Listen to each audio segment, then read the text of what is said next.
Performing disc brake services are something that we as technicians do on an almost daily basis, and I'm guessing that you think you're pretty good at it, right?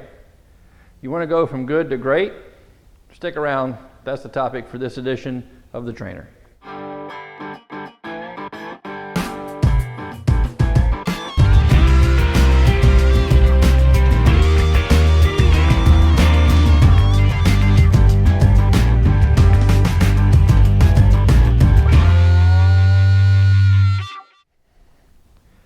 Okay, let's define what I'm talking about when I'm talking about going from good to great when you're performing a disc brake service.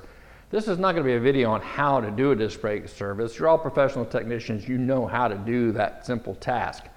But think for a moment about the comebacks you or your shop might be getting. They're going to fall into one of two categories, aren't they? They're either going to be noise related or a pulsation in the pedal, or both. What we're going to focus on today are some tips that you can do before, during, and after to make sure that you don't suffer either one of those complaints and your brake work performs just as well as when the car was brand new. All right, first, a few words on lift safety. This is something that we do every single day, guys, but I saw too often where very simple mistakes were made that could have cost somebody serious injury, even death. And of course, we don't want to talk about the property damage that the shop's liable for when a vehicle doesn't stay where it's supposed to. Make sure that you looked at the vehicle loading, noted anything unusual. That center of gravity has to be in the right place for this vehicle to be stable on the lift. Make sure you check the service information system and that you locate the proper lifting points for the vehicle that you're working on. We've all seen the pictures online, right? Where people are using this as a lift point. That doesn't work, so make sure you have that covered. Then go ahead and bring it up until the lift pads come into contact. Let the vehicle come just off the ground, and then give it a little tweak to make sure it's stable before you go any further. Once I know that that's good and stable and my lift points are correct, I'm going to bring it up to my working height, and listen, you'll hear the click of the safety catches as it goes up.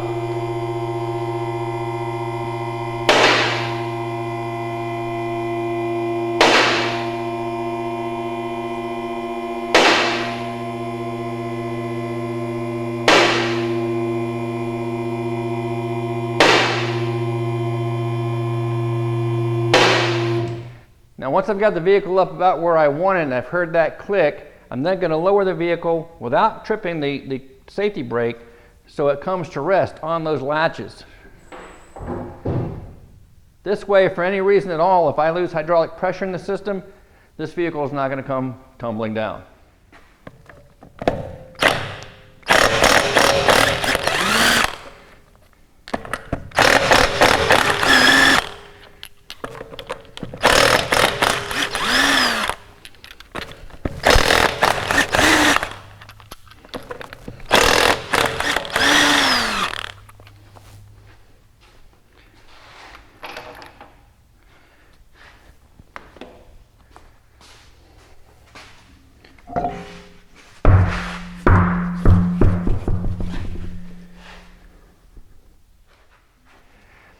All right, now with the wheel off, I can go ahead and start a brief visual inspection. I'm going to put that with the other information I've already collected, how the pedal felt, any noises that I heard, any pulls, any pulsations I might have noted on the test drive. And I'm going to check the caliper assembly, make sure it all looks the way it's supposed to, make sure that it wasn't misinstalled in a prior repair attempt. And believe me, I know that you guys will probably agree with me. We've seen that where either the hoses are kinked and routed improperly, the bleeder screw is on upside down, just all kinds of weird stuff going on. Is the hardware there that's supposed to be there? And what's the overall condition of the system? Is there any severe damage to the rotor face? Once I got that little visual inspection out of the way, we'll start taking a closer look at these individual components as we begin the disassembly process. Now let's talk a little bit more in depth about the disassembly process that we're going to go through. First thing we're going to do, of course, is we're going to remove the caliper from its mount, and then we're going to have to support that caliper somewhere underneath the system so it's out of the way. Now, I used to use pieces of old coat hanger, anything that you want to come up with that'll work fine to keep that secured and not resting on the hose. You don't want the weight of this caliper resting on the hose. Even those lightweight aluminum calipers, don't let it rest by the hose. Why? It's not the rubber I'm worried about, but inside that is a capillary tube, a very small plastic tube. And if you put the weight of the hose on this, you can actually cause that capillary tube to stretch and constrict and even close it off. So what happens is you can apply pressure to the system when you press the brake pedal on, but that capillary will close up as soon as you take your foot off the pedal, and it won't allow that pressure to come back. And that lets the caliper piston stay out there hanging out in the wind and drag. That causes pull, that causes rapid pad wear, a host of other issues. So just don't do that. Make sure you support the weight of the caliper. Before I move the rotor, there's one thing I need to do. With the caliper out of your way, then you're going to want to take the rotor off for service. But before I do, I want to head off any possibilities that I'm going to create a pulsation issue that didn't exist before I got the vehicle. Now, what causes pedal pulsation? I think it's important for you to understand what that is and what causes it, so you know what the factors are that will lead to that problem. And what causes it is when the rotor is not running perfectly parallel to the caliper. If it's just a little out of whack between its mounting on the hub, so it's not perfectly lined up, when you start to apply the brakes, you start wearing parts of the rotor off on either side, respectively, as it moves in trying to make itself straight, if you follow what I'm saying. So, for example, if this were the high spot, this would be the high spot on the back side of the rotor, correct? So when we put the brake on, that part of the rotor is going to wear on the inside, that part of the rotor is going to wear on the outside, and you're going to get these thin spots that fluctuate. Think of a piece of paper with a wave in it. So then as the wear develops, you start to put your foot on the pedal, those pads are trying to follow that surface. So now they're trying to follow a surface like this. That's transmitted back to the driver. That's the pulsation you feel. So we don't want to do anything to set that up to be out of whack before we're done, or add something to it that didn't exist before we got it. So what I like to do is I'll take a punch and I'll pick a stud and I'll make one little mark there, and then I'll add one to the rotor, so that now when I take the rotor off, I have them mated. I can put the rotor right back on the hat the way it came off, and have it back the same way it was when I got it. Now, another word on the rotors that I want to let you know about. You can see from the surface, these are in pretty good shape. They're nice and smooth. If they pass all the measurement tests, that there's not excessive parallelism, if there's no excessive run out, if there's no excess min-max, then technically I can go ahead and just leave the rotor just the way it is. But we like to go ahead and refinish the rotors that we service, don't we? If you have an on-the-car brake lathe, by all means, use it. Use that so that you can maintain, as we talked about earlier, that relationship between the hub, the rotor, and the caliper, so they're all running on the same line to prevent any problems with pulsation and noise that would result otherwise. You want to make sure that the surfaces where the rotor and the hub contact inside are nice and clean. Take the time to clean those up. There are even special brushes that allow you to get right around the stud on the hub side to clean off any rust buildup there. Again, take it off, put it on. It's possible that you can get a little bit of that in between the two mating surfaces. That's going to set this off on a slight angle to that hub face, which means it's going to be running not parallel to the caliper. And again, it goes back to the pulsation and noise issues that we talked about. Once you've got that all taken care of and you get it up on the tank and service it, you have to remember that when you machine a rotor, whether it's on car or it's on a bench lathe, you're really pulling just one small thread of material out at one time. And if you look at it under a magnifying glass or a microscope, you'll see that the surface of that rotor is going to look like this, hills and valleys, and there's going to be metallic debris from the machining process trapped in those grooves. That's really not a good thing. It's going to accelerate the wear in the pads. It can lead to noise issues as the pad material has that metallic debris embedded in it when you first apply the brakes. Just not a good thing to do. So take a moment to take some sandpaper on a block and hold it about a minute per side to smooth out those hills and valleys and put a better finish on it. You can also use some of the crocus wheels for your die grinder to do the same thing. And when you're all done, the very last thing you need to do with that rotor is give it a good bath. Hot soapy water is one of the best detergents around, one of the best cleaning agents around. Give it a good bath in hot soapy water and then rinse it off, and then you're ready to go. You got that metallic debris out of there. Okay, now switch gears and talk a little bit about the caliper for a moment. You know, there's no saying that cleanliness is next to godliness, and this is one case where you want to follow that rule. Now, I already talked a little bit about why it's important to wash the rotor, so that when you first apply the brakes, that metallic debris that's left from the machining process doesn't get into the pad material and cause some issues. You all want to make sure that you keep all your grease and fingerprints off of it as well, because that can also lead to noise complaints after the job is done. Now, these calipers have to be able to move freely, don't they, so that the pad wear is even. So during your initial inspection, if you notice a difference between inner and outer pad wear, you want to make sure you address that as you go back together with the final job.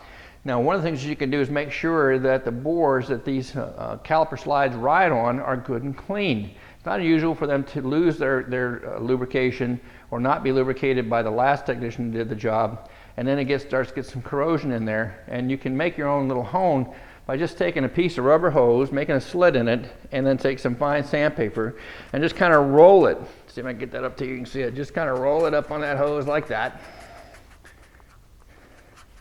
And then you can stick the end in the drill, get it inside the bore, give it a good cleaning, blow it out with some brake clean, good and clean, and then take some high temperature silicone lube and lightly lubricate those pins and slides so that caliper will move freely. Now, you also want to make sure that as you're decompressing the pistons, you do it the right way. You can use a C-clamp. Make sure you break the leader though, because if you don't and you start pushing that piston in, you're sending fluid at a very high force back up the lines through the ABS control unit and back to the master cylinder. And if there's any kind of debris in those lines, you're going to be shooting that right into those sensitive components. You could have a problem with an ABS control unit, problem with a sticking solenoid or valve. That's going to cost you a lot of money you didn't need to spend. So make sure you do it right. Open the bleeder valve before you compress the pistons, and then feel how the pistons go in. Are they going in freely? Take a good look at the dust seals around the pistons. Are they damaged? If they are, it's a good possibility that the pistons have rust on them or pitted. That's going to damage that piston seal, and we don't want that either.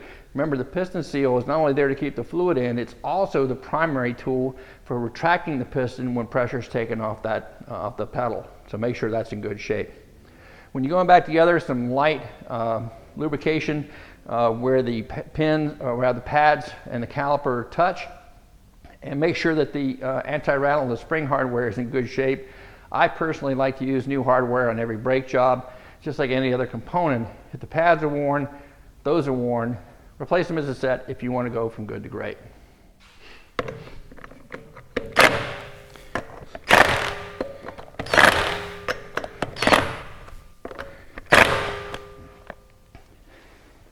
It's okay to lightly seat the rim with your gun, but by no means use this as the final way to tighten the lug nuts. Yes, it takes a little longer. Yes, it's kind of a pain in the butt, but it does make a difference. So look up the torque specs for the vehicle that you're working on and use a torque wrench to apply the final torque to the wheels. Once you get the vehicle back down on the ground, don't forget to lightly pump the pedal. Don't take it more than halfway through its stroke length to avoid causing any internal damage to the master cylinder until you get firm pedal pressure, meaning that now all the pistons are once again in contact with the rotor before you take your test drive. You know, a brake video wouldn't be a brake video with at least a word on brake fluid. Now, I'm not going to go into a lot of detail here. If you want to know information on checking and testing brake fluid, check out the trainer number 22 on our YouTube channel for a lot of information, a lot of great tests that you can perform. Let me just say that number one, there's a big disparity between manufacturers of whether or not brake fluid should be serviced. Personally, I think that if it fails certain tests, that yes, you can, but there are some states that if it's not specified by the manufacturer, you can't recommend the service. So make sure you stick with your state guidelines and don't break the law. How do you test it? That's a long story, not going to go into it here. Let's just suffice to say that if you watched any of my videos on coolant, it's the same kind of thing. There's an inhibitor package in the brake fluid. That's what deteriorates over time, and when it does, the fluid is no longer able to fend off moisture and or protect the internal components of the brake system.